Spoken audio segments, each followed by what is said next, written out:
Como le informamos al inicio de este espacio, brigadistas del DIF capitalino y también de la delegación Xochimilco continúan trabajando en tareas de limpieza y en entrega de enseres domésticos. Esto en las casas dañadas por el desbordamiento del río San Buenaventura el miércoles pasado. Este apoyo por parte de las autoridades ha sido bien recibido por los afectados, quienes ante estos momentos difíciles agradecen las muestras de solidaridad. Escuchemos. No eran cuadrillas de trabajadores, ¿no?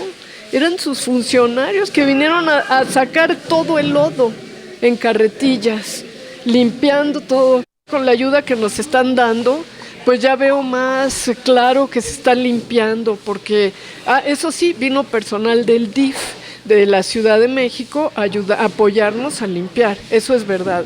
Sí, han pasado los del DIF, ya me apoyaron ahorita con un refrigerador y una estufa por lo menos.